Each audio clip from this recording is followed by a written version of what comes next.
Hello, I'm Sonny Landon.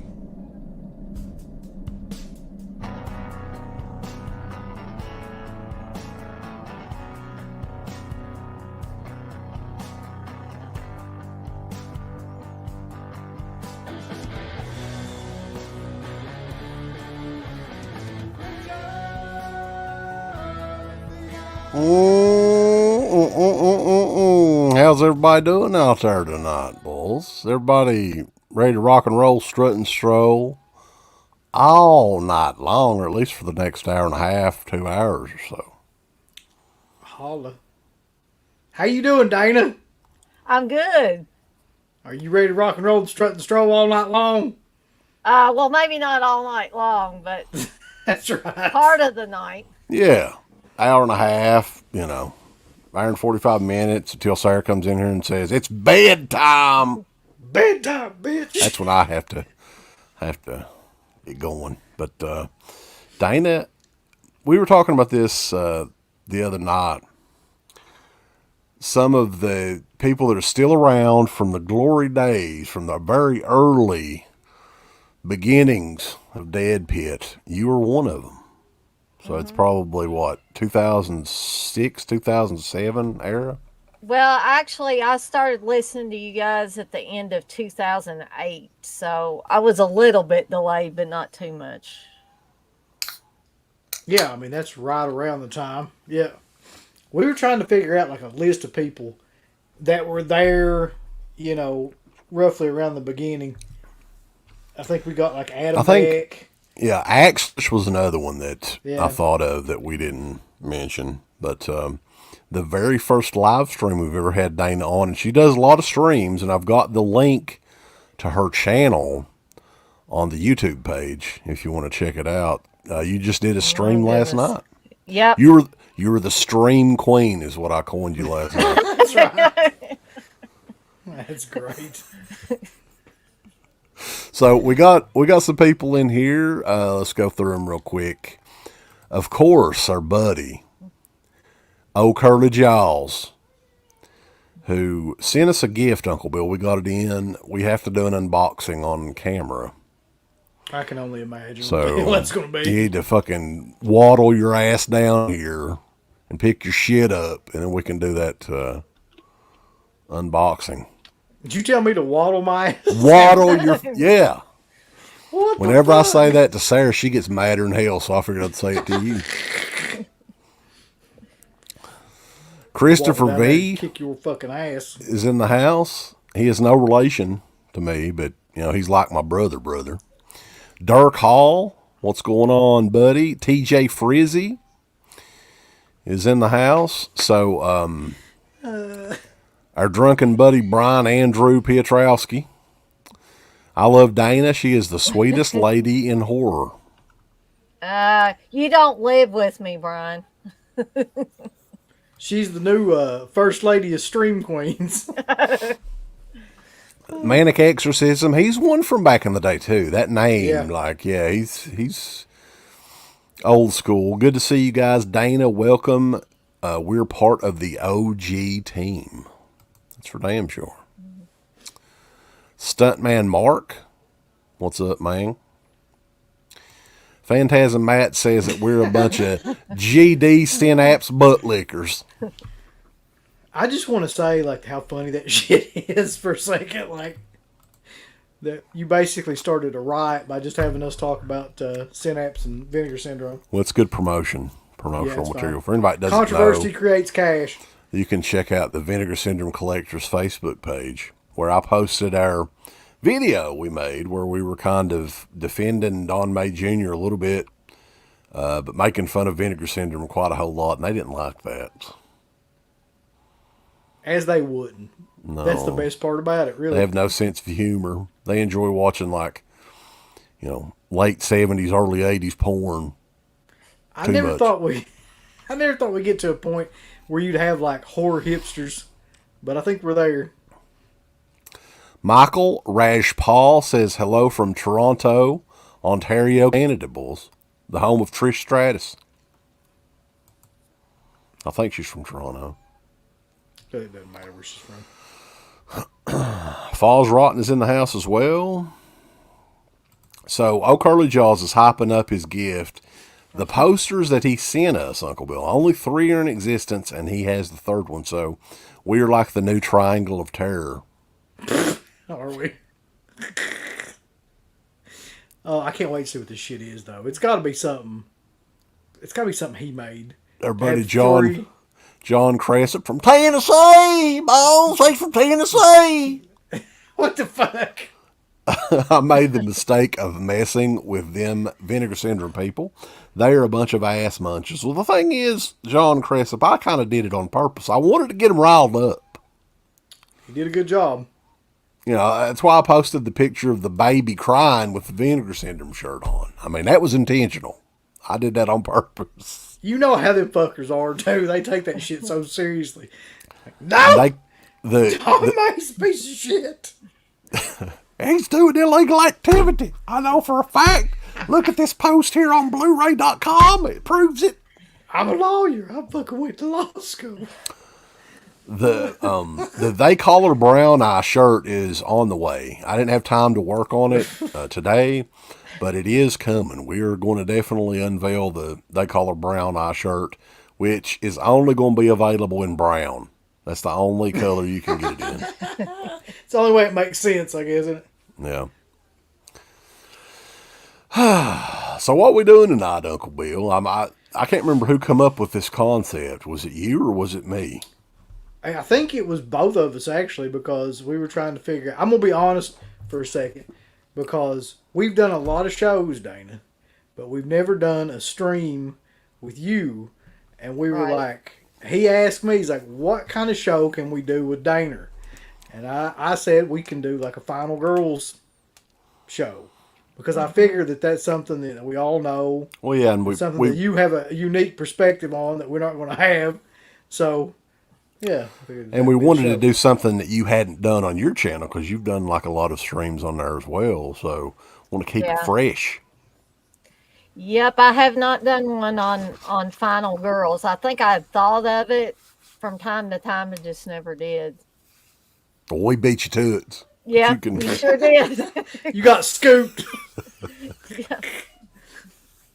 So, yeah, the Final Girl, I guess, is what they call a trope in a horror movie, mainly slasher movie, that I was looking this up and I guess it's right. I mean, they said that the term wasn't coined until it was a book in 1992. Somebody coined the term the Final Girl, which is a survivor, the sole survivor of, who said killer in whatever slasher movie you want to name. So that's what we're going to be talking about tonight.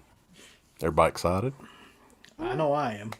Me too. Actually, I saw some ideas for Final Girls that people had on the internet, and some of them weren't really Final Girls. Like, Linda Blair is not a fucking Final Girl. Mm-hmm. Like, The Exorcist is not. Like, there's some people that pick that, and like just some other ones too where I'm like, that's like Carol Ann from Poltergeist. That's not what we're talking about. Like, mostly these Final Girls would end up being in slasher films, and they have to survive like some sort of mass killing, by one of the slashers most of the time.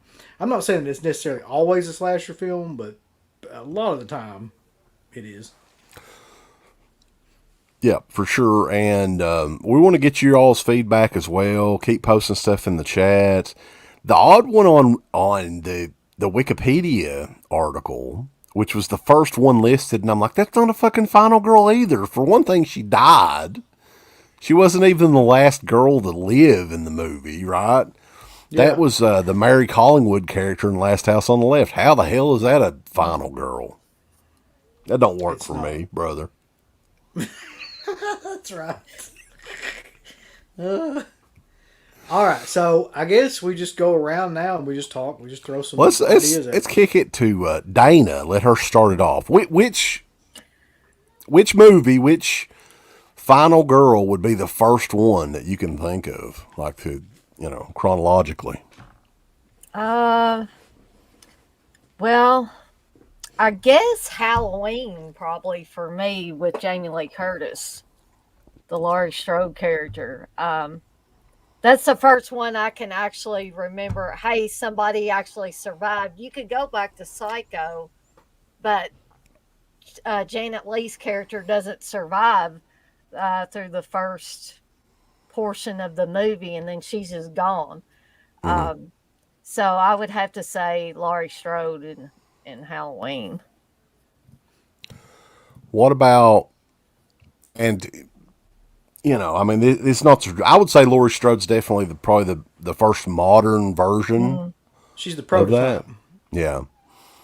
What about? I think Jess from Black Christmas. Yeah. Olivia Hussey.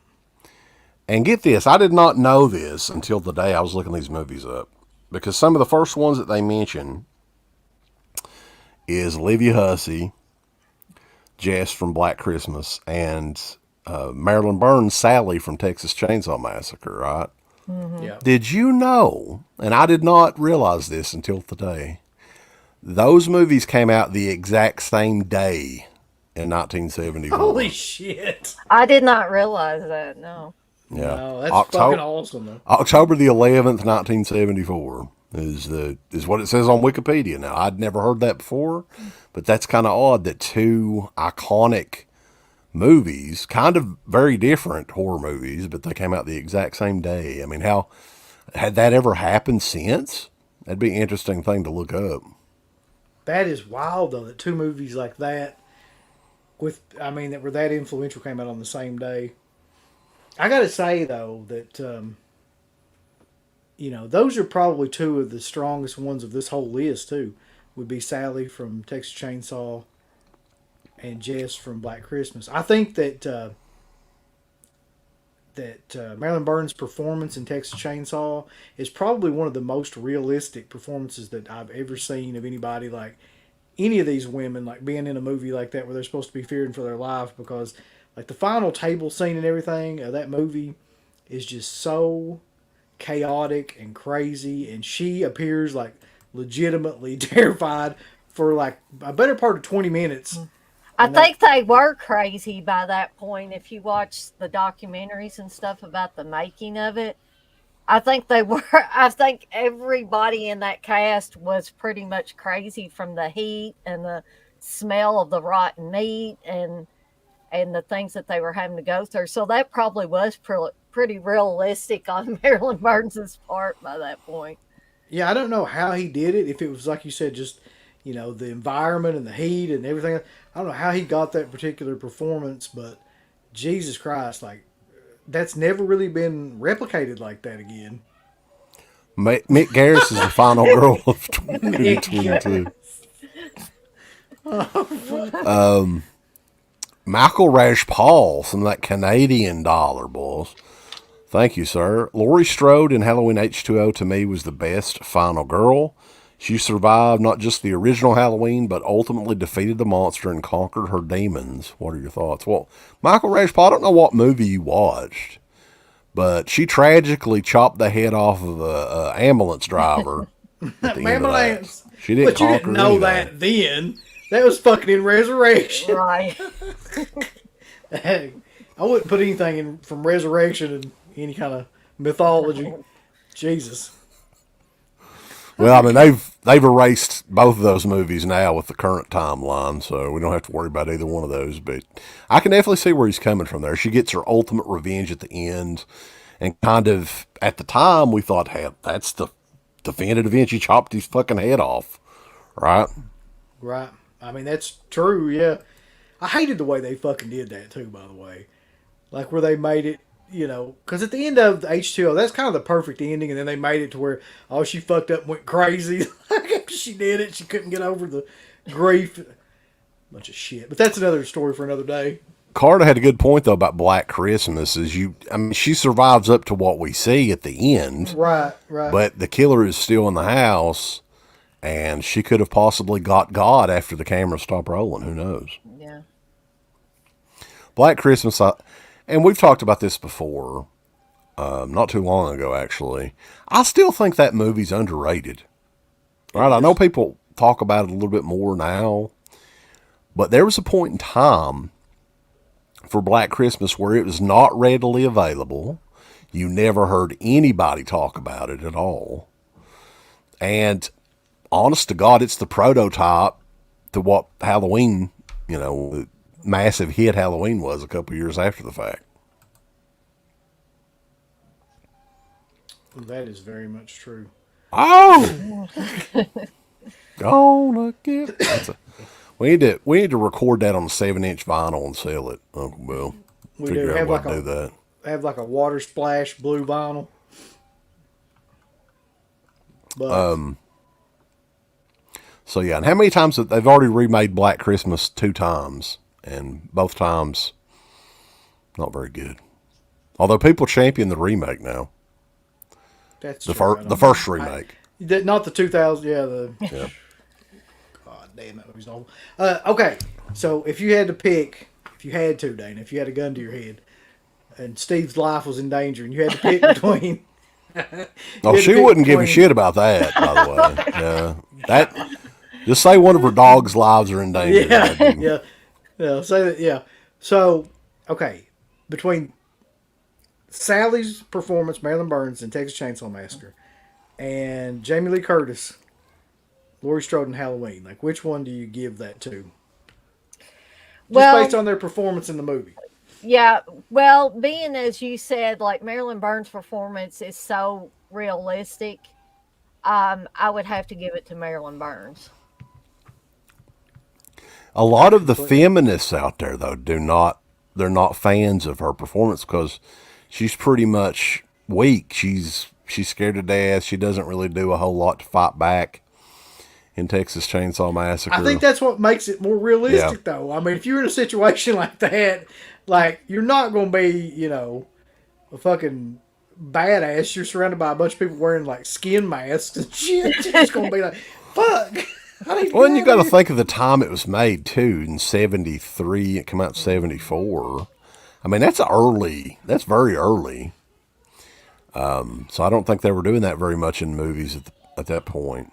TJ Frizzy had an interesting one here, and I hadn't really thought about Italian horror movies in The Final Girl. Daria Nicolodi, yeah, I mean, I guess she kind of could be in Deep Red. Well, that's the interesting part, though, when you start talking about Italian movies, is because, like, the majority of the time, even if there is a final girl, like, it ends really, really fucking, like, vaguely. Like, you take The Beyond or something like that, or House by the Cemetery, or Suspiria. Like, the way all those movies end is, like, you suspect that something really bad's getting ready to happen to, like, all the main characters. Like, I don't know. It's hard to... Like, they live up to the point of the end of the movie a lot of times, but then, like, the end of those movies are always kind of bad. More of a modern one, The Girl from Your Next. He doesn't mention the name. I've only seen Your Next once. I remember liking it. I've never seen it. I remember liking it okay, but it is. It's actually one of the ones on my list. Her name is Erin in the movie, oddly enough. But yeah, she's great because she's got like survival training and all this different stuff, and like all that shit breaks out, and I guess nobody realized that she had any of that kind of training, and she ends up being the hero of the film, which you would never suspect from the beginning. Are you guys surprised that old Curly Jaws prefers the remake over the original Black Christmas? I am not at all. Both remakes. No. Even the one that looks like the poster art for the newest Black Christmas remake looks like the cover of like a Sears catalog or something. That's right. Holy shit, look here. We've got a celebrity in the house, John DeHart. I want to rub ice cubes on Uncle Bill's nipples while I sing love songs that I wrote. That fucking movie was amazing. Dana, do you remember any of that movie? Or? Well, that is why Dana will not be drinking for a long, long time. And Dana is no longer going to take money for doing shots. I'm not doing it. I was so sick. I was sick for 3 days. You made a lot of money, though, Dana. I feel like it was... Yeah, I saw that the stream report was like something like $128 or something like that. And I'm like, what the hell's going on? Yeah. Yeah. So Alright, continuing moving, on. Yeah, moving forward, I guess from we were at like Halloween, which okay, real quick about Halloween though, I go back and watch that movie, and I love that movie, but I kind of feel like, and somebody's probably going to stab me for this, but I feel like Jamie Lee Curtis's performance in that movie is a little bit like wooden. I don't know, it's a little mechanical almost. Like I think that she gets a pass just because like all the different ones that she did, like it got better as the films progressed. About at least her acting got better as the films progressed. But I think in that first one, it's a little bit just meh. Like you probably never remembered had she not gone on to do all the other shit that she did. You talking about Jamie Lee Curtis? Yeah, yeah. I think that like the thing that's different about her in Halloween, though, I mean, that was her debut movie, I think. And she really, it almost didn't seem like she was acting in it. It seemed like she was more like herself or whatever. And it's the only movie that was really like that. I think she improved her acting chops in Halloween 2. And That's what I mean. Like I think that people take all those films together, like, and look at it all together as her character to show like how good she did. But I don't necessarily think she was great in the first movie. I think that her acting got better like as the films went along and stuff like that. But yeah, I don't know. I almost think it was more believable though in the first one. Like it was because she didn't know what the fuck she was doing, I guess. But there's parts of it like that where you're like, I don't know. Yeah. But yeah, I think Jamie Lee is probably the quintessential final girl. The blueprint, like you were saying. So continuing on after that, and Jesus Christ, you could probably do a whole show about Friday the 13th, the Friday the 13th final girls. Real quick, I mean, we'll go through them. We can go through all of them, but of all the Friday the 13th ladies that survived, who was your favorite? And I think we may all have the same one. I'm not really sure. Maybe, probably. I know say, what you Dana? guys are going to say, but I'm going to be the different one. I think probably I'm going to have to say Lar Park Lincoln, who was in one of the later ones. I Carrie. don't know. Carrie versus Jason. I don't know if it was that aspect of her having the telekinetic powers that made her stand out a little bit more than some of the earlier ones. But I'd have to go with her. There was just something about her that added a little extra, in my opinion. Yeah, I didn't even think about that, but that's actually a pretty good pick. Like she was actually Laura Park Lincoln anyway was actually pretty good in that role and in that movie. She's a damn sight better than the ones that came like directly before that. Like I always thought that whoever that chick was in part 6, I don't even know her name, was awful. She was like a soap opera actress, I think. It's just She was one of the many that super generic. I think everybody knows. Well, I mean, I can speak for myself. I don't know if Uncle Bill's got the same one, but Amy Steele. I think that she is the stereo, the blueprint. Let's say the blueprint for Friday the 13th Final Girls would be Amy Steele. And I don't think many people could argue with that. Like, I mean, just because the ending of that movie is by far to me the most memorable ending of any Friday the 13th movie. Mm-hmm. The way that, she tricks him, puts on the sweater, the head's there and all that shit. Like, that whole set piece and everything is just amazing. But you can go back even when you go back to the movie before that though, with Alice. I don't like that performance that much, and really she only gets her shit together like in the last 30 seconds of that movie. But I mean, I don't know. That's like a prototypical final girl too, but I just don't like that. I don't like her performance in that movie. I don't think there's much to it really. Yeah, they start with she's the first one that I can recall that just does stupid shit towards the end of the movie. Like, she'll throw a bag of taters or something at Miss Voorhees and just run off. And I just remember, like, God, you've got her down. Just smack the fuck out of her with an axe or a sword or something, you know. But I always loved Adrienne King as well. And now, what's interesting, and I want to ask Dana about this since we're talking Friday the 13th. Were there movies that you watched younger that you appreciated less, and were there ones that you appreciate more now? Because for me, some of the ones that I really loved as a kid, I never watch hardly anymore. Like 6 and 7 are the two that pop into my head quite a bit. I don't know if I just got burnt out with those movies. I watched them too much, but yeah, 6 and 7 were my two favorites. And I was not a fan of 1 and 2 when I was a kid that much, but I've grown to really love those. Well, I think I talked about this on one of my other live streams, the fact that I can't watch these series like Friday the 13th, Halloween, Nightmare on Elm Street, whatever.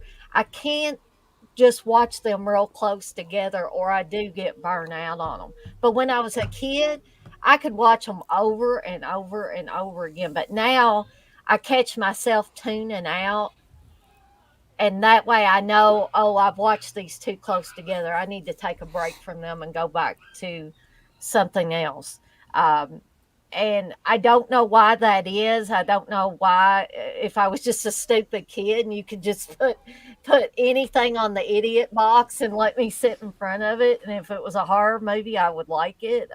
I really don't know. But since I've gotten older, I just can't do that. Or like I said, I catch myself tuning out and doing other things, fooling with my phone, fooling with my tablet, whatever, and not paying attention to the movie really. Yeah, there's some of those movies where it's like, I can't even think about watching them again. Like, I've seen them so many times. Real quick here, Michael Rajpal, some more Canadian dollars. I appreciate it, sir. Ripley from Alien is his favorite. She was strong throughout, but was not emotional, just logical. In a real-world scenario, I feel that she would be a true survivor. Yeah, there's some believability with definitely her character. You are right though about Alice and all that shit, where she's just at the end of it, just throwing like food and cans and shit at her. You know what's funny about that though? If you go back and watch part 1 again too, like there's like 4 or 5 different confrontations that they have, and she keeps beating the shit out of Mrs. Voorhees, and then she just keeps getting back up and chasing her again. But she knocks her out like 3 or 4 times at the end of that movie. I was like, what the fuck? I always laugh to it like Mrs. Voorhees would scream, oh! Why not just fucking, when you knock her out one of those times, just beat the shit out of her or kill her? Like, she lets her like get back up 3 or 4 times, chase her around the camp even more. Rye the horror guy, would you consider Jamie and Rachel both final girls in Halloween 4? We're getting there. I feel like we're getting there to Halloween. We'll get to the Halloween movies, but yeah, go through some more final girls. Dana Kimmel, what was her name? Chris. In part 3. She is a final girl that I felt she shouldn't have been a final girl. It shouldn't have been her. I agree. Yeah, she kind of sucked.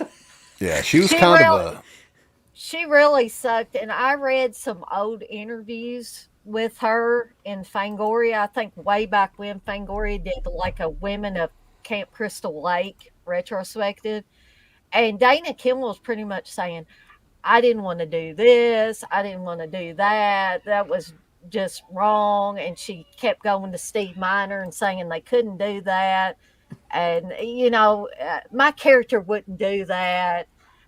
She didn't want to have any. Steve Miner, it's like, shut up. She didn't want to have any sex scenes or anything. It's like, what are you doing? What are you doing in a Friday the 13th movie if you're going to be like that? What about Jamie Lee Curtis in Prom Night? I know Dana's a big Prom Night fan. I like Prom Night too. Yeah. Yeah, Jamie Lee Curtis, I think she was starting to get her groove by the time, like, Prom Night, Terror Train. I think she's good in. stuff. I think she's good in Terror Train. I think she's probably better in Terror Train than she is in Halloween. Honestly, just the performance itself. What about Road Games? God bless. Now you're really getting out there. I haven't seen that movie. Yay! The only thing about Road Games is it bored me. I was expecting more from that movie than what I actually got. But Jamie Lee Curtis's performance was good in it. I think, getting back to Prom Night real quick, and I wouldn't mind doing like maybe we can get Dana on here and we can do like a Prom Night commentary, because prom season's coming up here. I think that'd be a good one. It is. That'd be hilarious. I think visually, the thing I like about Prom Night is it does kind of fall apart toward the end of the movie, but it's shot in such a way that it's almost like a dream. And then the shots of the caller, the guy calling him on the phone with the pencil hitting it on the desk and stuff like that.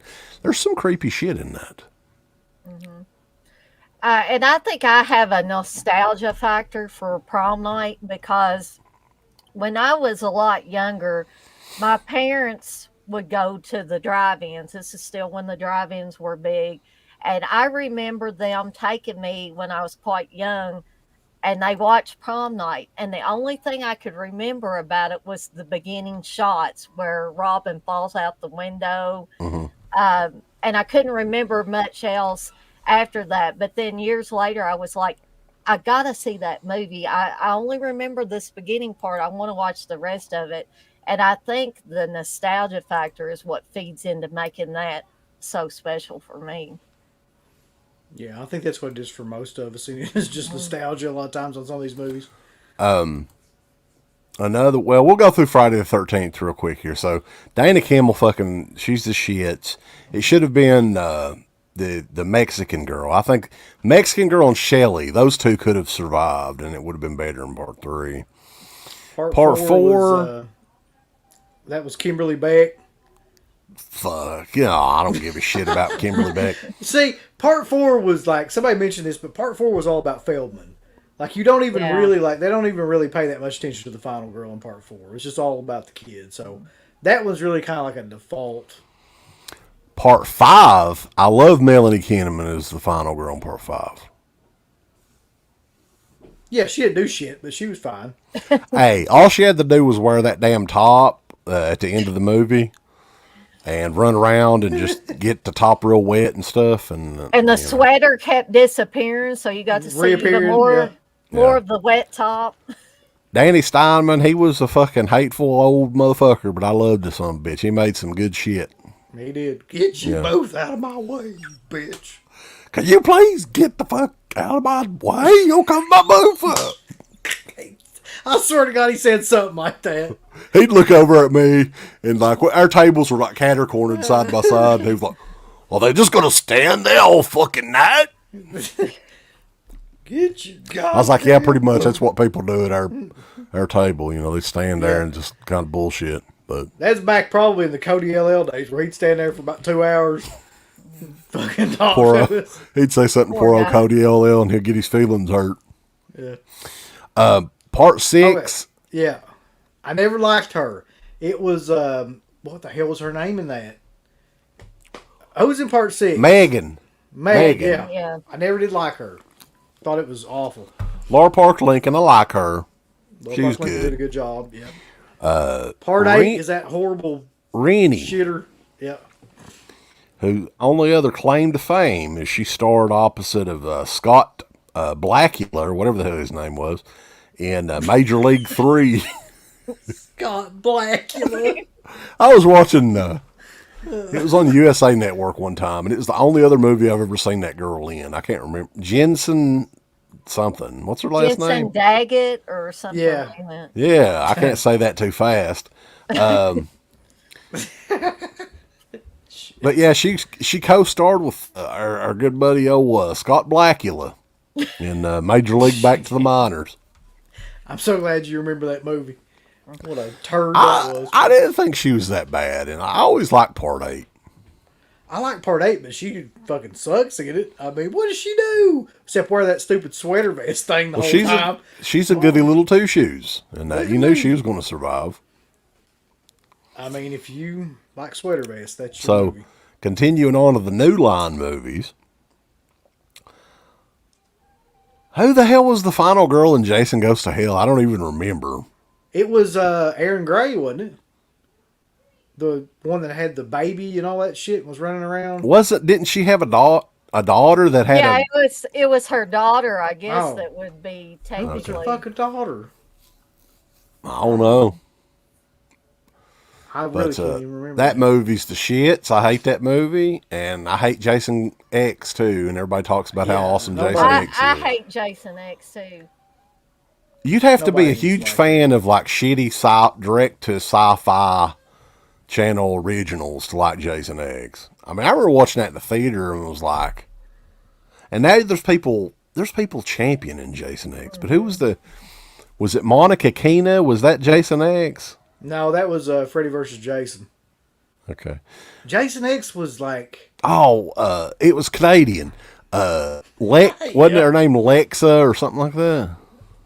There was the one like cyborg chick that I guess she made it. Her nipples fell off in it. I remember seeing that. Yeah. And then there was another one too, though. Who gives a fuck? That movie's awful. Like nobody would pick that for anything. They shouldn't. That's probably old Curly Jaw's favorite. Guarantee it. Freddy versus Jason. What is it? I think Steve likes it. I think he likes Jason X. Oh God. How? Okay. He shit all over. What was that one movie we was talking about? I can't remember now. The Severin movie, the Severin slasher movie from the 30s, and didn't like it, but he liked Jason X. Well, what the hell? Freddy versus Jason. Monica Keena. That's Monica Keena. Yeah. Oh, I was so disappointed in that movie. I was so disappointed. And I was really hyped up to go see that. And I went to see that with my cousin. Oh, my God. They ruined that movie. It was I liked it better in the theater because it's always a little bit better with a crowd if you're seeing it with a crowd. But if you really want to experience the movie itself, you've got to watch it at home. Watch it again because 9 times out of 10, it's awful at that point. I just remember being so confused at the end of that movie where I was like, what the hell happened? Like, was it who won? And like, they purposely made it kind of vague because they didn't want to piss anybody off. It's just stupid. So the Elm Street movies, Film Connoisseur 89, Nancy, Heather Langenkamp in the original Elm Street is the best final girl in his opinion. I'm kind of going to agree with that. Like, I think that to me is like the overall, it wasn't the prototype or anything like that. They'd already kind of established that, but I think that's the one that makes, like, her decisions make the most sense. She's the most grounded character, and she's probably like the most memorable in terms of her just being that role, like being in that role. And she's one too that came back, but she may be the only one that came back in like non-concurrent sequels. So she was in the third movie, once again in New Nightmare, and I'm about 100% positive that if they ever do another Elm Street movie, she's going to be in that one too. Yeah, they'll make her like fucking Jamie Lee Curtis now. They give her a blowtorch or something. I've been hunting for Freddy for 30 years. A flamethrower. I'm going to kill that bitch. Oh, God, I hope they don't do that. You know that's what they'll do. They'll have her like a fucking shotgun shell belt, like around here, a flamethrower or something. Carter Derdention wanted us to talk about Mark Patton as the final girl in part 2. All right. So yeah, that was different. I don't know if was there another mainstream slasher movie that had a final boy. I mean, if you count Friday the 13th 4, kinda. Yeah. But in terms of like that being the main character and not another like side character, what would be another one? I'm sure people in here will tell us in a minute. So but going I'm through curious though. Yeah. Wait a second, Dana, your opinion on Heather Langenkamp? Heather Langenkamp, she's at the top of my list of final girls, definitely. Probably in my top 5. I think she had a good balance of being vulnerable in some scenes and being tough in some scenes. So by the end of the movie, she was like, I'm not going to take any more of your shit, Freddie. I don't believe in you anymore. I'm not scared of you. And she, literally turns her back on him and he disappears. So I think she had a growth, whereas you don't see a lot of growth with a lot of these final girls, but she did. She turned from an innocent high school girl to more of a badass by the end of it, where she was ready to do Freddie in. So I think that's probably why I like her so much. I think one of the things that Elm Street did better than any other franchise is they, and they perfected it kind of in the sequels too. Towards the end of the movie, it was the final showdown with Freddie and whoever the final girl was at the time. And that started with the first movie. Heather Langenkamp, again, I couldn't imagine anybody else in that role. And the Elm Street movies, honestly, in my opinion, looking back at it now, I like them, the first 4, pretty good. But the first 2 are the only ones that attempt to be scary at all. And then after that, it's kind of hokey. But the other ones, part 4 and 5, Alice, Lisa Wilcox, how'd you like her in the role? I really like her. I like the way every time somebody died in the film, she kind of took aspects, the strong aspects of everybody that was killed off in the movie. So by the end of it, she was a complete badass because she was doing, karate and all kinds of stuff. And she got prettier as time went on in the movie, because she wasn't ugly, but she was just kind of plain. And she just seemed to get more and more glamorous as each person died. She had an interesting backstory, too. Mm-hmm. She's one of the only ones of any of those that I can think of that actually had any kind of backstory, where she was from the abusive, alcoholic, home and all that, and then she was like dealing with that along with going to school, and then kind of overcomes all that, too. Most of those characters... The killer montage, too, where she's putting on all of her friends' shit.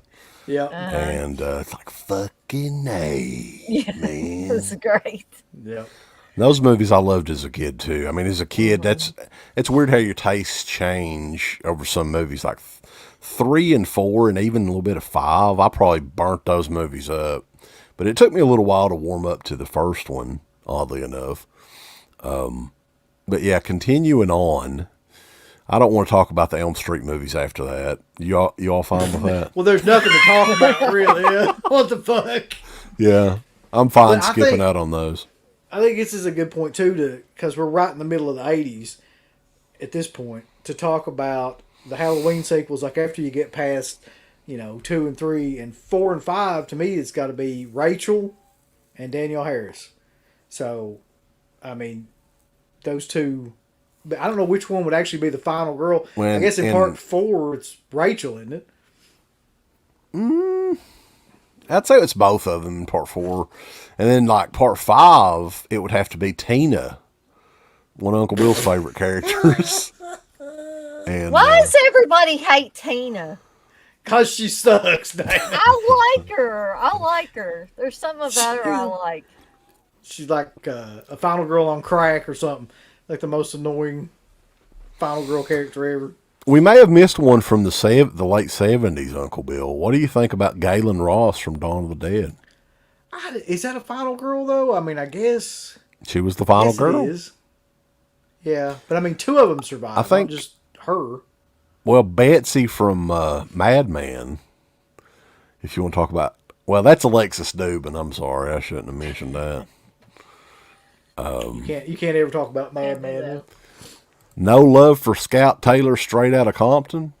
Well, No, not for me. we might get to that a little bit later. Maybe not, though. I don't know. It doesn't sound like it. No. I'm going through these. Jennifer Cook was the actress from Friday the 13th, Part 6. Yeah. And that was the one that they shot in Georgia, I believe, right? Wasn't that in Georgia? I think Yeah, so. it was. For some sort of tax incentive. We got Dylan on here. The final girl, although nobody knows her fate, you can talk about Heather Donahue from Blair Witch Project. She was the final. I mean, she got. Yeah, that's true. We haven't got up to the 90s yet, though. We're getting there. Yeah, I mean, we probably won't say much about that movie anyway, because a lot of people hate Blair Witch Project now. I've noticed. I think that's kind of bullshit, though. I think that might be just because it's the hip thing to do, is hate on that fucking movie. But the truth of the matter is, like, her performance in that movie probably made that movie like hundreds of millions of dollars, like just based on her alone. Scott, does everyone just watch Friday the 13th movies on Friday the 13th? That's kind of what I do now. I mean, honestly, I've seen them too much. So I have fun introducing Sarah to them because most of them she may have seen here and there, but she has never watched all the way through. I think we've went through almost all of like the Paramount ones at this point, though. Did she call them all stupid? No, she actually. Usually she does. When we went to see Phantasm that time, she was like, "That movie's stupid." Well, Phantasm is more of an acquired taste. I think almost anybody, like when it comes to Friday the 13th, they're just fun. So she actually likes the Friday the 13th and the Halloween movies and stuff like that. Well, Phantasm, somebody mentioned this too, actually has a final boy rather than a final girl. A final boy. Boy. So, okay, Dana, what did you think about Rachel and Jamie? Well, and I'm probably going to take some flack for this, but Danielle Harris was really good in 4 and 5, but in part 4, I don't consider her a final girl because I don't think she's old enough to be a final girl. Usually final girls are not prepubescent girls. They're going to be teenage or early 20s or something like that. You know, they're going to be high school or college students at best. So I can't even consider Danielle Harris a final girl at that point. Maybe in later films that she was in, but not in 4 and 5 for Halloween. So I guess I would have to say Rachel was probably. Yeah, I mean, if you look at the very end of Halloween 4, it may be Rachel because what they were going to try to do, I think, and they kind of backed out of it. They were wanting Jamie to be the new killer for the series here on out. Yeah. And I guess they finally was like, that probably wouldn't work. Okay. I think somebody probably was like, Michael Myers is the whole series, so you can't fucking change that. One thing that I can't believe, though, I mean, it would have been so easy. So, like, originally, 4, 5, and 6 were a trilogy. That was, and a lot of people don't see it that way. All it would have took for those movies to go together is hiring Danielle Harris in that role of Jamie. It would have been perfect. And they originally had her, but I guess they were going to pay her scale or something like that, and she was offended because evidently she was a pretty big deal. She was doing Roseanne and shit like that. So that pissed her off. But that would have been really cool had they got her instead of whoever the hell they got. Yeah, that's definitely true. We got a super chat from Matt over here, though. And I actually had this one on my list. Mm-hmm. And I'm sure that a lot of other people did, too. Is Kirsty from Hellraiser. Yeah.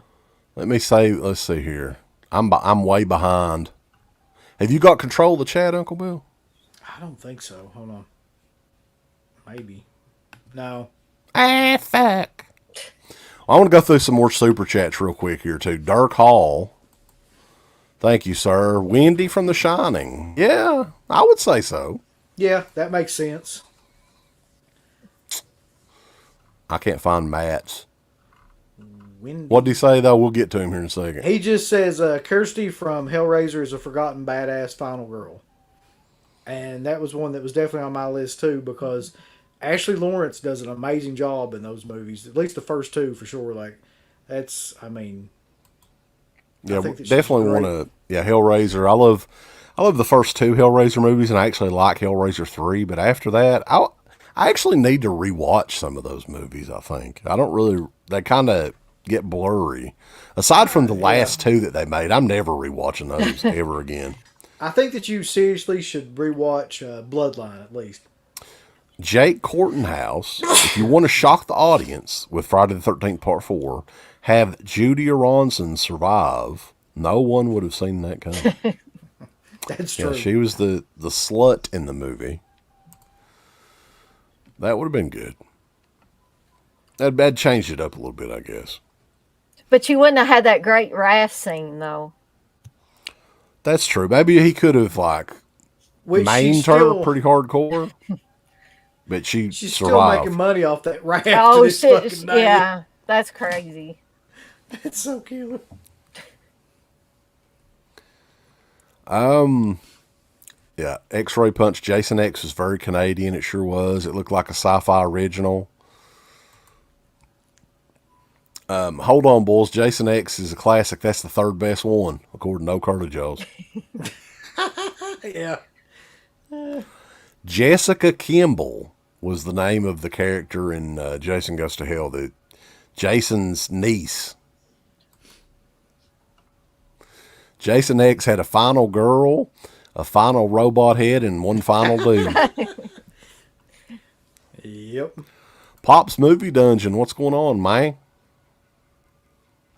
Pops is So here, I man. want to get a little bit caught up on these. X-Ray Punch, his opinion, Lori, Nancy, and Sydney are the trinity of final girls. We'll talk about Sydney here in a second. Yeah. Anthony, which final girl would you want to see return one last time? And I'll add something to this. He did the super chat. Which final girl needed to die, 2 movies ago? Oh, that's easy. Yeah, for me. Easy for me, too. But who needs to return one last time? Okay, here's my problem. Like, the one that I want to return can't because, I mean, the person that I would want to see return can't because they passed away, so. I don't know. Well, we're in a dream. This is a dream world here, Well, I mean, it makes sense. Like, Laurie Strode's already back. She's been back for a while now. She come back a couple times. Yeah, Sydney's been back here recently. And they brought back Mick Garris. But honestly, like, I would have said Sally if it would have been actual, like, Marilyn Burns, not fucking whoever the fuck that woman was that they brought in there. I don't know what that was. And that could have been really good if they hadn't done the stereotypical thing and tried to make it like Linda Hamilton style coming back and all that shit, and then killed her off within 2 minutes, spoiler. But they didn't do that, so. I think, because evidently they've got Friday the 13th, the legal battle is close to being over with. I don't know, what the status is on a new movie. But you've got all these movies now that are what's called requels now, I guess, right? So, in a perfect world, if I was in control, right, I would bring Amy Steele back. I think that you can, even if it's just for a smaller role, if you can get, some sort of history there, even make it, the Friday the 13th remake. I think the concept of that may have worked if they would have had a couple of characters from the original series in there, and modernized it a little bit. You can maybe do that with Amy Steele. Yeah, that would be a great one to bring back, and she would definitely probably do it too. I mean, she's doing a ton of conventions and things like that, so. What say you, Dana?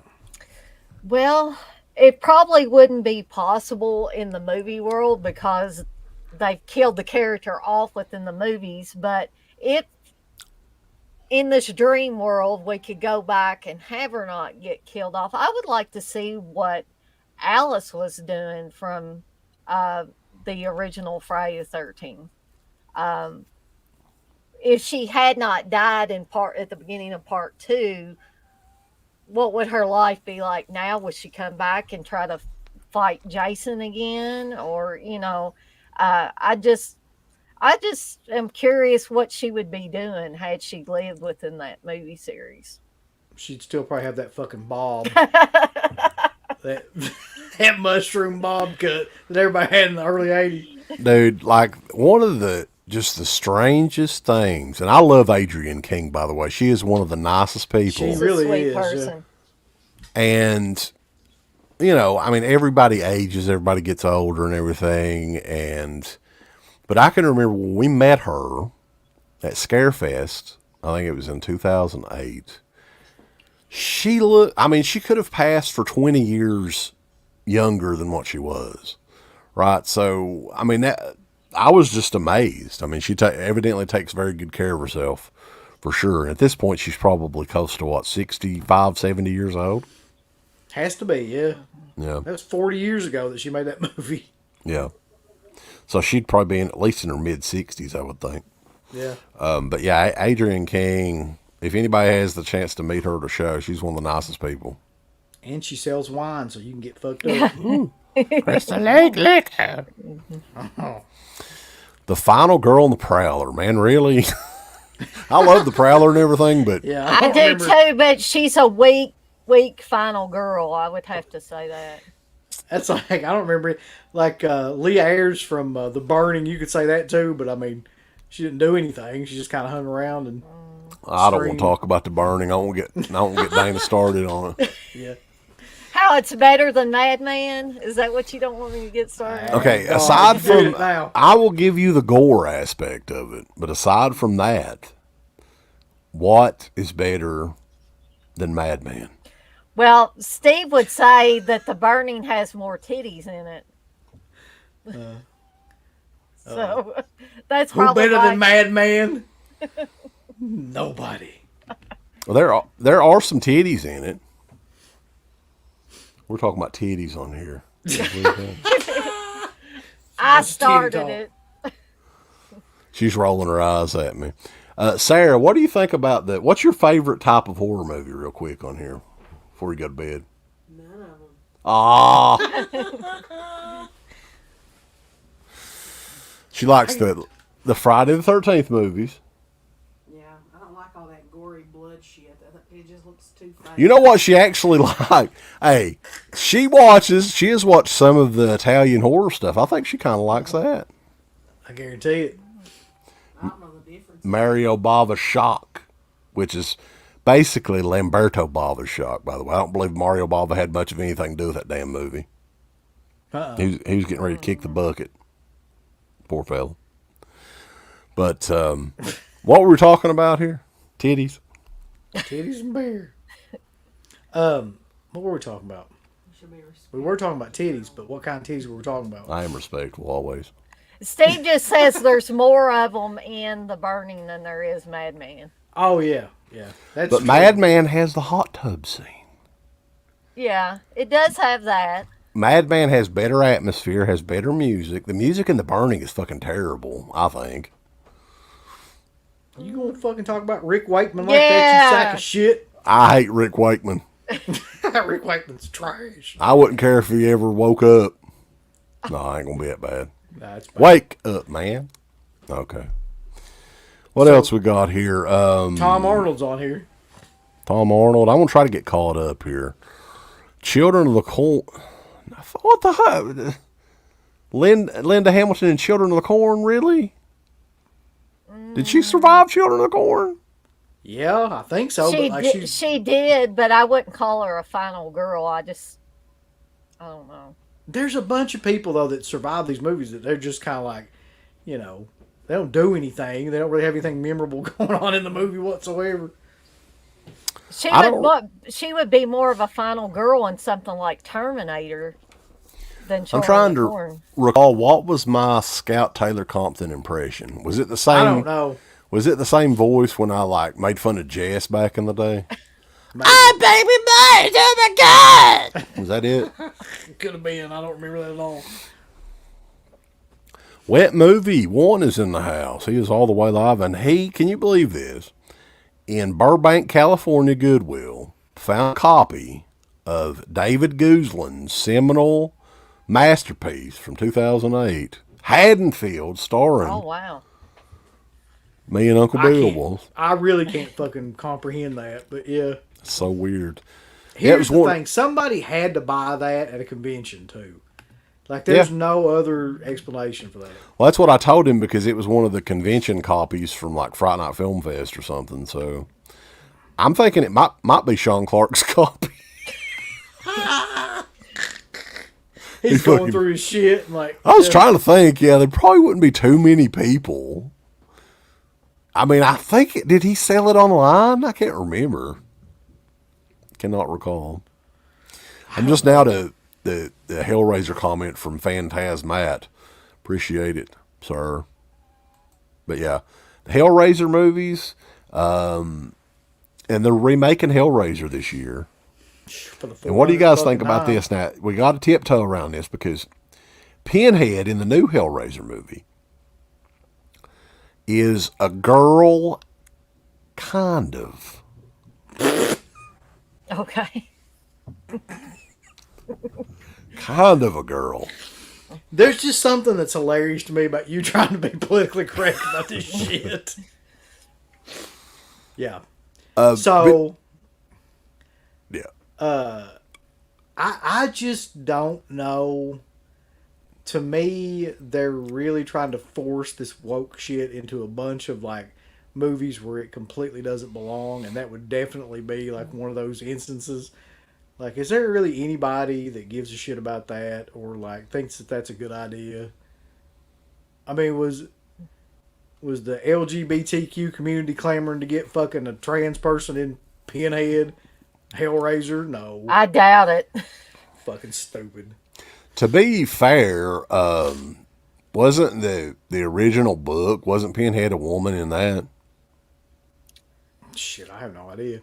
I will say that Clive Barker is either Clive Barker is bisexual, transsexual, something like that. So, I mean, he's metrosexual. In that aspect, it definitely works.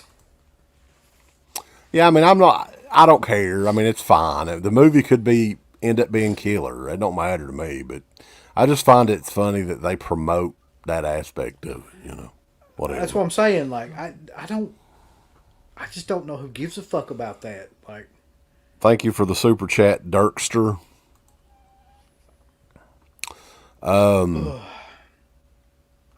Let's get into the 90s. I mean, we can go back and forth. Ain't no big deal. Oh, Curly Jaws, hands down, and I agree with him. This is one of the times where I agree with Curly. Sidney Prescott, that bee need to go.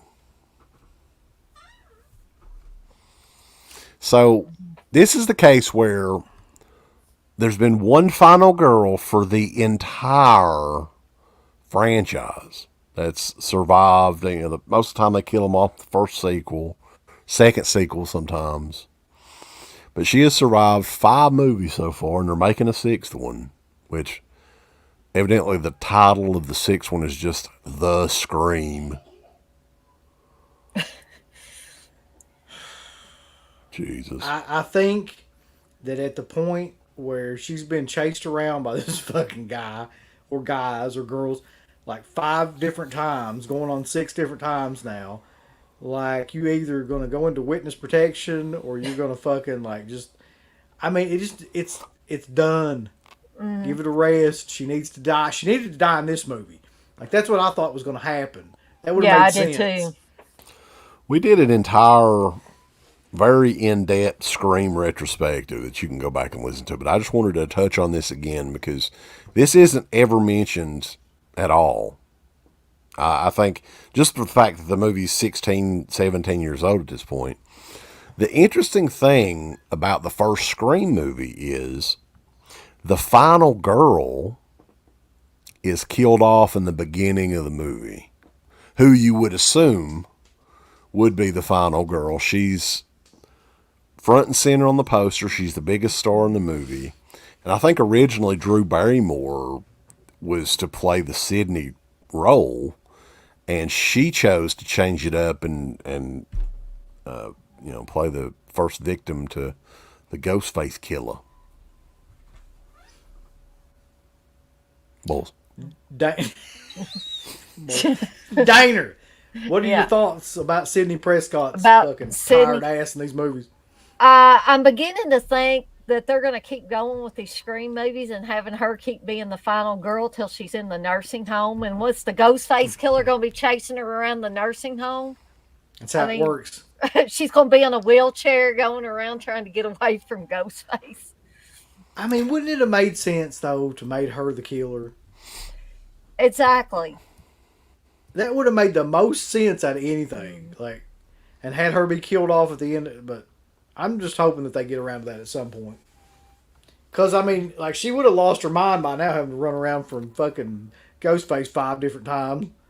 So, I think that it would have worked better in Scream 5 or 5 Cream or Scream or whatever you want to call it. Had Sydney been the character that was taken out and Dewey and Gale were the two that survived. I think that would have worked way better for the upcoming movies.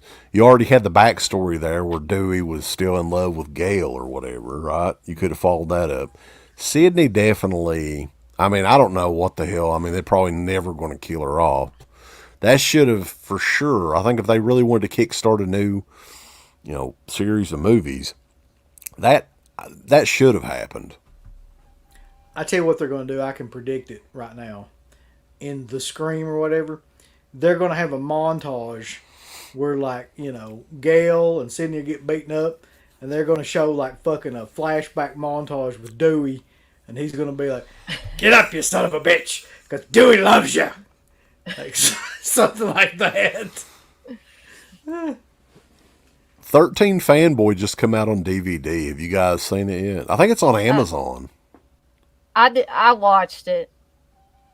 Yeah, Darren says it's not very good. What do you think? I think it's just okay. It wasn't, for me, it wasn't completely horrible, but it wasn't the best thing ever. It was just kind of sort of wacky fun for however long it was on. I can't even remember how long the thing was now. Dirk mentions the first Alien was the only horror movie in that franchise. Yeah, I mean, I still would consider it more of a sci-fi, even the first one. I mean, there's some horror elements to it for sure. I don't know, it's kind of, that's a hard one for me. I mean, definitely the sequels are not horror at all, for sure. What do you guys think? I pretty much feel like all of them are sci-fi. I mean, I guess you could call the Alien horrific, but it just seems so much sci-fi to me. They're fun, but I would consider more sci-fi than horror. The only horror scene would be that one scene, right, that I can think of, the chest popping scene. Yeah. Yeah, it's definitely a sci-fi movie. There's no doubt about that. Like all of them, really. Old Curly Jaws does not like Madman, but he's a big fan of The Burning and Seed of Chucky, Dana. So what does that tell you? Yeah. I can't believe old Curly Jaws agrees with me on The Burning, though. He hardly ever agrees with me on anything. Danny in Midsummer. We'll talk about some newer movies here in a little bit. There's another one that I wanted to mention too, Tom Arnold, but we appreciate the super chat, sir. I'm surprised you have any money left at all after that divorce from Roseanne. Figured she took all of your money, buddy. We appreciate it. Jamie, one of the 0.5% of females that check out Dead Pit, is in here. Appreciate So it. we got both of them are in this. Yeah, both of them are here. Yeah. Old Curly Jaws is wanting Sarah to check out Bloody Bible Camp and Cicada House. What? Oh, I thought he said Cicada House of 1,000 Corpses. That would be one I'd want to see that one. Is Uncle Bill going to review the Ebola syndrome? Why the fuck would I do that? No. You don't need to. No. Well, you let bought it. Steve- You've got it now. Steve can review that one. Lord. Yeah, let him review it because that's one crazy movie. I don't even know what I was watching. It was like one big LSD trip. J1972 has a good This is wholesome question. Best final girl titties. Oh my God! Out of all the people that we've What do you talked say, about- Dana? What do you say? Yeah, Dana, what do you think? I can't comment on that. Now, maybe if I was lesbian, I could comment on that, but I don't tend to focus on the titties Well- in the movies. I mean, honestly, though. I mean, if they've got good form, you could say that. I mean, those are nice and perky, right? I will say that it's probably Jamie Lee. I mean, honestly. They were mighty nice. We saw them once. Mm-hmm. Melanie Kinnaman, too. I mean, we didn't get a good view, but man, you saw just enough where you could be like, God, bless America. I wonder if she's coming to Louisa this fall, Uncle Bill. I was just thinking about that. Yeah, she's coming back for that fucking haunted hayride or whatever. right.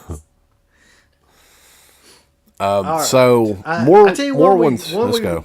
We left out, though, completely from the 80s, which I think is a pretty good one, too, is Caroline Williams from Oh, yeah. Stretch, from Texas Chainsaw Massacre 2.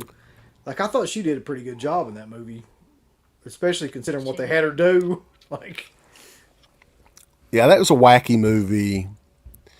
Very different from anything that was really out at the time, too. So, I think this was her first big breakout role, right? I mean, I don't remember her in anything really prior. I think she was briefly in Legend of Billie Jean. I remember talking to her about Yeah. that at a Scarefest. She was. yeah. But yeah, she did a great job in that role. What do you think, Dana? I always loved that character, and I thought Caroline Williams did an excellent job in it. It's a lot better than that crap she's making now. I mean, I can't even name one that she's in now, but I know she was in some stuff, and it was like, why did they do this? I mean, she did it. Barbara Crampton did it. All these women that were like great in these 80s horror movies are coming back and just kind of like standing around in these stupid horror movies that are coming out now. It's like, I don't understand it. Did they need a What is that? paycheck that bad? What was that one, Dana, that she just recently did? I tried to watch it and couldn't get like 20 minutes into it, where she's like a vampire at a radio station or something like that. God, I don't even know. It's like something midnight, I can't think of it, but We need Steve in here. He could probably name off all the bad ones because he's probably seen them all. Do you guys Somebody remember, after we did our Texas Chainsaw stream, I thought of this, and I was like, why in the fuck did we not mention this? So, it was Toby Hooper's son. What the hell was his name? I can't even remember. He did like an independent movie, or like a short film. I think it was called The American Nightmare, or The American Scream, or something like that. That was a sequel to Texas Chainsaw Massacre 2 that starred Bill Moseley as like Chop Top in prison or something like that. Do you guys remember this? It never came out. I remember hearing about it. Yeah, it was in a book that I read too at one time or another. Yeah. And if you go on YouTube, there's a guy called Wang, I'm not kidding, that's his name, who did like a deep dive into that whole story about what happened with that movie with American Nightmare and all that too. Really? Okay. Oh yeah. Yeah, because we didn't mention that at all. It's like, holy shit, we totally forgot about that. But yeah, I wonder why, like, all the stuff that's come out, like, is that footage just lost? Is it gone at this point? Because you would think that they'd want to include it in, like, as an extra or something on Texas Chainsaw Massacre 2 Blu-ray. Yeah, I would think that would be too, but I think there's some sort of rights issue with all that shit now. from what I can remember. Yeah. So a couple Somebody people. Somebody brought up Babs Crampton, but fuck, here's the problem with that. She dies in all those movies. Like, she's never a final girl, I don't think. Like, every one of those movies I can think of, she ends up getting killed. Right. Darren's mentioning another one of our favorites, Debbie Sue Voorhees, who she wasn't really like, I don't think her acting chops were that great, but you know, she did have some good, maybe that's what he was talking about when we were talking about the titties. She had a pretty good set. I don't think anybody can deny that. I would imagine at this point though, like she's what, 60 or something like that. She would probably be tripping over them some bitches at this point. I like watching Dana's reaction to shit. Oh. Keep in mind, I live with Steve. It's like just imagine living with somebody and some woman comes on the screen with her boobs out and he's almost licking the television screen. I have to live with He's going to kill me for saying that in front of everybody. It's true, though. Like, some of the shit he said on some of them commentaries and stuff was hilarious about some of the movies. Oh. 10 Minutes to Midnight was the Carolyn Williams vampire movie. It sucks. Don't watch it. Oh, okay. Jake Courtnhouse says Babs Crampton was the only survivor in From Beyond. I didn't know that. I didn't remember that. But in that movie, he's probably the hottest she ever was, too. Bradley Taylor, what's going on, man? He is working on his 9th Friday the 13th Part 8 commentary. What more could be said about it, Bradley? Are you that big of a fan of it? Inquiring minds want to know.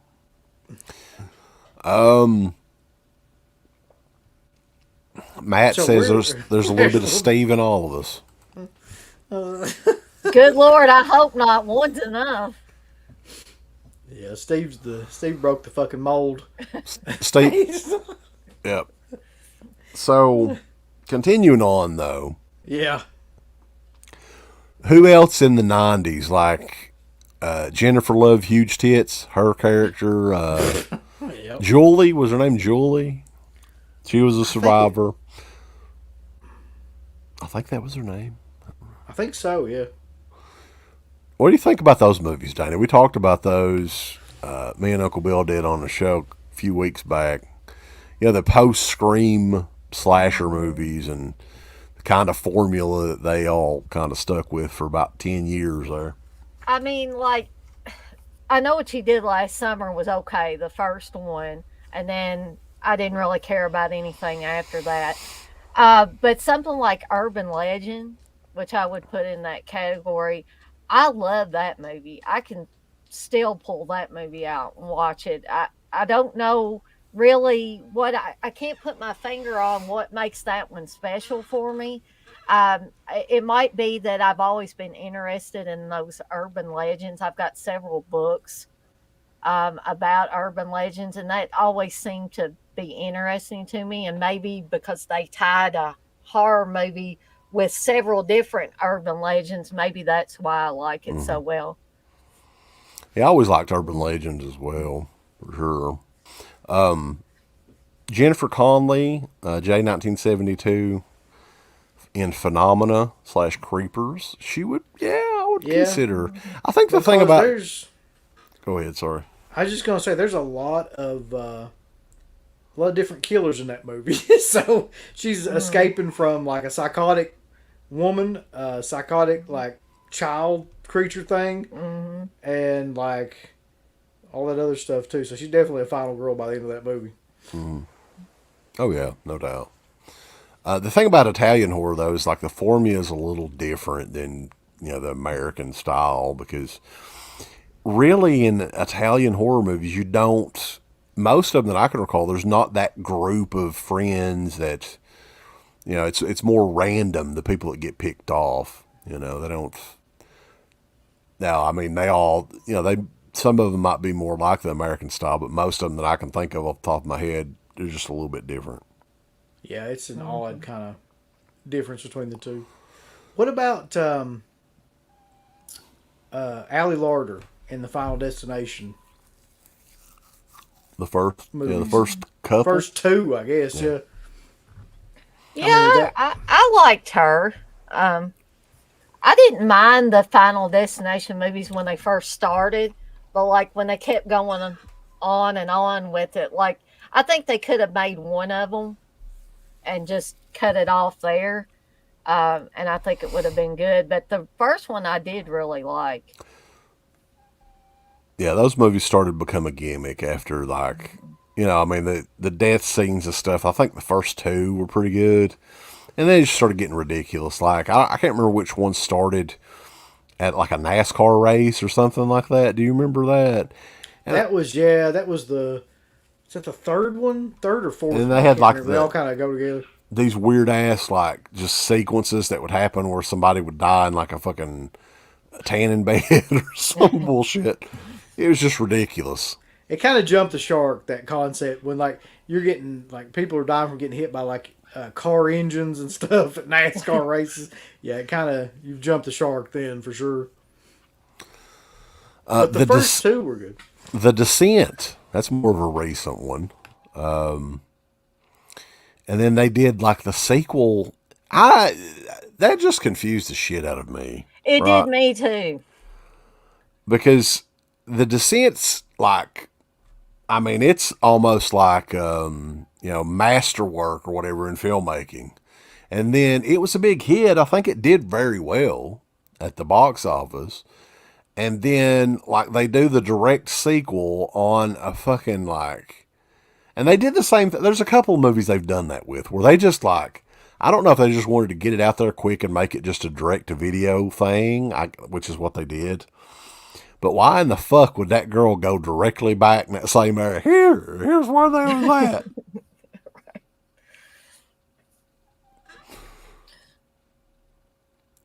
Uncle Bill, you've gone silent, buddy. Yeah, I can't hear him. I'm sorry. Turn your headphones up. Wasn't it that she was trying to find something? I can't remember, like, what the plot was behind that, why she went back. Yeah, The Descent is amazing, and I agree with Jake Courthouse. The Descent 2 can suck my entire dick. Not just the head of it or anything, just the whole fucking thing. No. Sorry, Dana. I forgot. That's okay. For a second. We're being extra vulgar just because, there's something wrong with us. The Girl in Martyrs. How about... what is it? I mean, no. What about Thomason and the Witch? Oh, now you get real out there. Is that, what's her name? Anna Taylor-Joy? Anya. Anya? Yeah. But I don't love know. that movie, by the way. I don't know if I would consider her a final girl, because doesn't she essentially get overtaken by the devil? Listen, it's just semantics at this point, Dana. Well, she wasn't at first, right? She was trying to do good, and then, And then Black Phillip showed up, so. Yeah. Black Phillip impregnated her with evil. As terror goats tend to do. There's a killer new edition of that coming out that Second Sight Films is doing. I don't know if you guys have seen that, but that thing really? That thing looks awesome. It's kind of tough, though. Oh, go ahead, sorry. No, I was just going to say, it's kind of tough, though, because that shit's so damn expensive. So as we get into, like, modern stuff, though, like, who are the modern final girls? I was trying to think, like, because I only had, like, a couple of those. I hate so much of the new stuff. It's hard for me to pick final girls from the more recent stuff. Yeah, it's a little bit different, I would say, than what the classic formula is. Like we were saying, The Witch. I mean, that was from, 4 or 5 years ago. Yeah. Midsummer, I guess you would have, I don't even remember the character's name Danny? now. I mean, she lived, but I mean, that's not really... She was the final girl, yeah, but she was transformed. Yeah. Dana, have you ever watched Midsummer? No, and I'm thinking about seriously watching it because everybody keeps telling me that I need to watch it, but I was scarred so bad by Hereditary. I hate that movie. That it makes God, Dana. it makes it. I do. It's rare that I say that I hate a movie, but that movie was a piece of shit. I mean, it was a horrible, horrible movie in my opinion. So I find it hard to move on from that and watch Midsummer, but I'm going to try to make myself watch it soon. So you didn't like it? Not Hereditary, I didn't. Goddamn awful. Well, I don't get that, Dana. I really don't. Like, what did you not like about it? Well, for starters, that family was, what in the hell was wrong with that family? They were a bunch of crybabies. It's like the older brother sat around and cried around all the time, even before his sister was dead. He sat around crying. That family's a bunch of fucking bitches. Bunch of whiny asses. Bradley Taylor is actually saying that Dana Kim was one of his favorite final girls. Wow. Yeah. I really love Hereditary. And here's the interesting thing that I like. Ari Aster and Robert Eggers, both of those guys. Something that I don't think that we had the entire time we did the show is some of these new filmmakers making shit that I honestly think Midsummer is a modern masterpiece. It's going to be a movie that 30, 50 years down the road that people are going to say, that's a classic. Right. I think several of those movies are just as good as anything else. Like, I thought that The Witch was. I thought Lighthouse was. I also thought that, like you were saying, like Midsummer and Hereditary were like, I think those will all be considered classics at some point. Something that I'm really looking forward to that I sent you guys earlier, I think it's today or yesterday, they announced Robert Eggers' new movie. If this is legit, I think it is. They're doing a remake of Nosferatu with Willem Dafoe as the Orlok vampire. So it's kind of a playoff off of, what was it, Shadow of the Vampire movie? Yeah. So that's pretty fucking cool, you know. And if they film it like The Lighthouse in that style, holy shit. I'm very excited to check that out if that actually happens. Now, Scott's Wrestling Collection brought up one that I was thinking about too, and it's probably one of my favorite movies from the last part of this century and things is It Follows. Like, I think that movie's a masterpiece as well. I do like that one very much. That movie came out of nowhere too. Like, nothing like that was going on at the time that was made. It kind of singularly exists in this whole other world that nobody else was doing anything like that. You want to hear something weird? As I've never watched that. I've yet to watch that movie. Oh, wow. You've never seen It Follows? What the fuck? I don't know what's wrong with me. Well, this was in between the time period when we weren't doing the show at all. Yeah. So there were a few of those around that time frame that I didn't watch. Dirk Hall's got an interesting point here I never really thought about, but it's true. Hereditary was Ari Aster's dark film, and Midsummer was his very bright film. So yeah, the deal with Midsummer, Dana, and I ain't gonna give it away or anything about the movie really, but where is it at? It's in Sweden? Is that where it's set at, or I can't remember, Uncle Bill. It's somewhere in Europe. It was either Norway or Sweden or some country, some Scandinavian country. Yeah, that time of year, there is no darkness. It's all daylight. So the entire movie is bright and sunny the whole time. And I got to say, you know, I don't want to hype it up too much for you because sometimes that, you know, that doesn't work well for people. But that was the closest I've ever had to having a panic attack just due to watching a movie. Wow. Fuck. Yeah. I get that, though, from watching it. It's just a really uncomfortable film. Like, Is it there's no only other way- uncomfortable for guys, or is it uncomfortable for girls too? I got to imagine it's got to be uncomfortable for everybody. It's just... Yeah, I mean, there's some crazy, just, I don't want to give it away. I just definitely highly recommend you check it out. Watch it by yourself when you're not going to be interrupted or anything by, you know, I mean, I guess your dogs could interrupt you at any time, but Adam 80s fan is back in here putting Kayla Perkins over. I just wanted to mention that because it'd been a while. Kayla Perkins, biggest fan. Somebody fucking mentioned her name again. Ben Grimm mentions the director's cut of Midsummer does have night scenes. I have the director's cut, but I have not watched that yet. Because it's a long movie anyway. I think the director's cut's like 3 hours long or something. But Dana, do you have any picks for like modern Final Girls? Oh You can think gosh, of? trying to think here.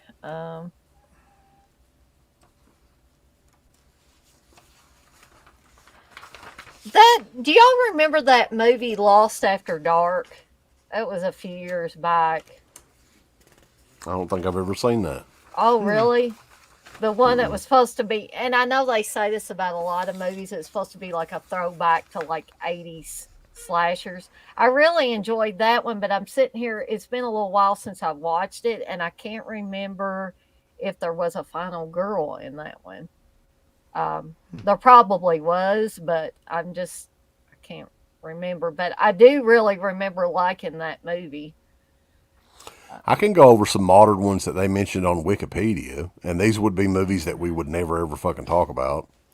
Probably. Go ahead. From the 2010s, Dana Polk, characters in the 2011 horror film The Cabin in the Woods, talked about her role as the final girl after a zombie attack on her and her friends. Characters also discussed the final girl trope as a required aspect of the annual human sacrifice ritual that mirrors various horror film traditions.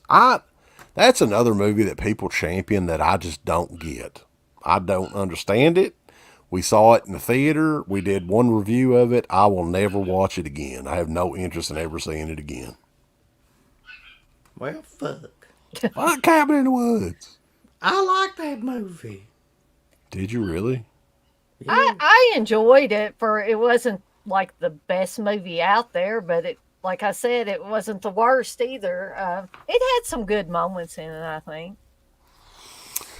John Cressup says we need a bedtime shirt. The bedtime shirt is coming, but there is a 35% off sale right now, and we do have a Final Girl shirt that's up there right now, Uncle Bill, as a surprise on shop.deadpit.com. So if you want to go over, go on over. Uncle Bill wants him. It's fucking killer, too. He wants the shirt. That shirt's awesome. Is the bedtime shirt going to be starring Steve? Well, Steve already has he has the zombie style shirt that says it's past my bedtime on it. Yep. That's so true. Matt is asking about the 5 caterpillars on cotton pants shirt. Yeah. I'm working on that. I've got a couple of different designs. I'm not sure which one we're going to go with, but yeah, that's still in the... Steve has a shirt on the way that, Dana, you got to make sure that he does not open it on anything but live video on YouTube. That's I right. do not want it because I don't put much over when it comes to Steve because I just like aggravating him and shit. He will mark the fuck out for that shirt. He will. So is it coming from you? Will it have your? It's name coming and from address the print shop, so it'll be like whenever you order I yeah. So I will definitely need his. I want to see him open it and see what he thinks of it because it could be the best shirt that we've ever done, and it's a Steve shirt. Okay. I'm excited about it too. I want to see this shirt. Yeah. Victoria Hayes from Terrifier. And that's a movie we haven't talked much about. That's a movie I really like. I don't think Steve likes it like I do. But That's just such a fucking hilarious movie for you to like for some reason. well, I don't. It's just something creepy about. I'm not scared of clowns or anything like some people are, but there's something creepy about that dude, or whatever he is, an entity, Yeah. whatever, and just that whole beginning part where it's setting up all the stuff is just so creepy to me. And I find myself laughing too, because when the girl goes over and like kind of sits in his lap and takes that selfie picture with him, and when he grins real big at him and stuff like that, that part made me laugh. But it's still, I think it's a creepy movie. It is, and as Curly Joe says, it's brutal and badass. Well, they're doing a sequel to Terrifier. Terrifier 2 is being worked on right now, evidently. Yeah. And Dirk is saying it's supposed to be more brutal and badass.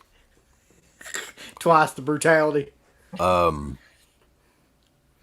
Yeah. So, also, last thing that they had on here was Tree Gelbin from Happy Death Day. It is a modern example of the trope in contrast to her to Friday the 13th's Alice Hardy. I'm going to tell you the truth. Like, I think that she did a great job in Happy Death Day. Like, I think that movie, the only reason I like that movie is because of her. If it had been anybody else in that role, it probably wouldn't have come across nearly as well as it did. It's not like a horror film. Well, it is, I guess. It's got a slasher kind of style killer in it, but it's more of a comedy than it is anything. The sequel's fucking awful, though, man. Like It is. I couldn't believe that they did a sequel and it was that bad. Like, I couldn't make it through it. I turned it off. It was fucking brutal. Yep. It was not badass. It was just bad. Badass, no. But I yeah, got one, though. I got one that nobody's mentioned, and I guarantee that very few people on here have seen, but it's probably like one of my great like sleeper hits from the last couple years. I like this movie like a lot more than like 90% of the mainstream shit that's come out. It's called The Hunt, and it has a final girl in it, and she's the chick that was in that show. What was the wrestling show that came out? Everybody was talking about for a while on Netflix. Glow? the Gorgeous Ladies Wrestling Show. Yeah. She was one of the stars of that. But that movie is friggin' awesome, and she's an awesome character in that movie. Kind of in the style of like Linda Hamilton. What about the Lodge? There's another one. That's true, but she's not a very good final girl. Is she like? Yeah, there's a twist in the Lodge. We don't want to give away, but I think that's an underrated one. Nobody hardly talks about that one.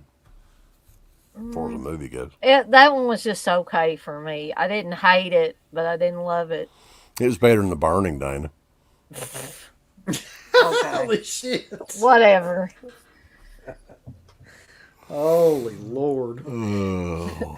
So if anybody else has anything on here, let us know. And, the final girl thing, I think, is something that's always going to be around in some form. I mean, I'm not really sure. I think the first one would have to be, Jamie Lee Curtis as far as the blueprint, like you were saying. Yeah, it's like the Holy Trinity, really. The prototype. 10 Cloverfield Lane. That's an interesting one, too. I didn't think about that one. What do you guys think? I've not seen it, so I can't really comment on it. 10 Cloverfield Lane is actually... I really like that movie a lot. I think the ending... I would have changed the ending of it. The last 15 minutes of it was... I wouldn't have gone that far with it. Was that Mary Elizabeth Winston? Because she's been in like a ton of freaking horror movies. Yeah. That chick is like the modern day Jamie Lee Curtis, but nobody ever talks about her. She was in The Thing remake. She was in... What was the Black Christmas remake? She was in one of the Final Destination movies. I think it was the second one. Third one? Third one. I think she was in the third one. And there was one more like really popular movie she was in that was a horror film. And wasn't she also in Death Proof? Yeah. Yep, she was. Yeah. Mm-hmm. So it's like, good Lord. She's good though. I like her in almost everything that she's in, to be honest with you. Yeah. But yeah. I mean, it's been a great discussion, guys. If there's anything else anybody has, we will mention it on here. But Dana, we will definitely have to get you back on. And I linked Dana's channel in the description if you guys want to check her stuff out. Have you got any streams coming up in the next few days? Well, actually, I'm thinking about doing one tomorrow night because I'm not scheduled to work tomorrow, so I'll be able to get some stuff together. But what I decided to do it on is the male girls that Joe Bob Briggs has had over the years and kind of try to rank them, like as far as my favorites and stuff. I just thought that might be an interesting change of pace for me. His favorite male girl's the one, or my favorite is the one that he's got right now. Darcy. I'm a big fan of her films. I bet you are.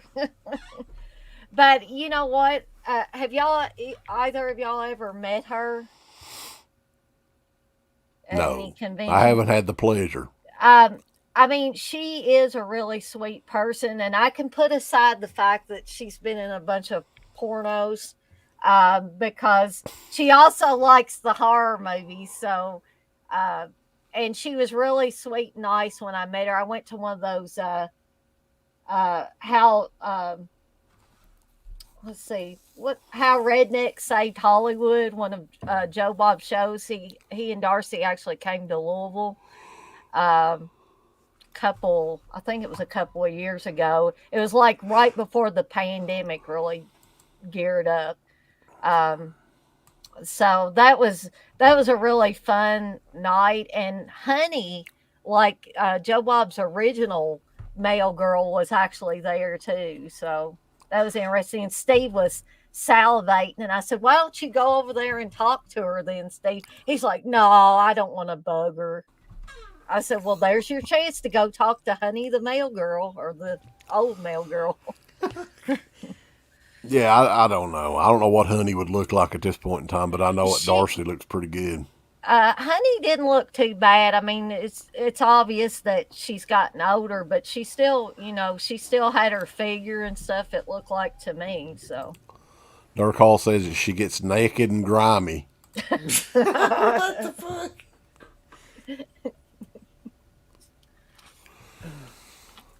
So, yeah, but it's been fun, guys. Definitely. What the fuck? Fuck you, Metal Man, you sack of shit. Look, Metal Man, I think he's been drinking too much Schlitz tonight. Poor fella. Need to calm down a little bit. But it's been fun. We will be back actually on Sunday night. And Dana, I think you have a collection of. You collect horror soundtrack vinyls and stuff like that too. Yeah, right? And I noticed you've got the Carrie one back there. I need to get that one. Yeah, that's a killer one. But Waxwork Records has a bunch of this shit that's coming out at one time. That's the thing that I hate. And all this shit's $40, $40 a pop. So I'm waiting on my Texas Chainsaw 2 to come in. Oh, you got that? Yeah. Well, I'm get jealous this. now. I have to get that as well before it sells out because I have the original vinyl with actual band music on it. So it's two separate ones, which I don't know what the legalities are. Like, they did the Return of the Living Dead one. Didn't they reissue that one? That's got like band music and stuff on it. I think they did. But yeah, what's the likelihood on like, they had like a bunch of punk music and stuff on the Texas Chainsaw 2 one from a variety of bands from that era. But yeah, we're doing the Waxwork Records first year. Oddly enough, it's not that many releases. And I think it's like 7 or 8 different releases. So that'll be fun. That's at 9 p.m. on Sunday night. Oh my God. If Sarah will let me. Yeah. We'll get an hour and 39 minutes into it and she'll be like, "That's bad time. Get your ass in here." But definitely, guys, thumbs up the video. Don't listen to what Uncle Bill says. And Don't fucking subscribe and donate and check out Dana's channel. and all that good stuff. And we will check you guys next time. Hang on just a second here.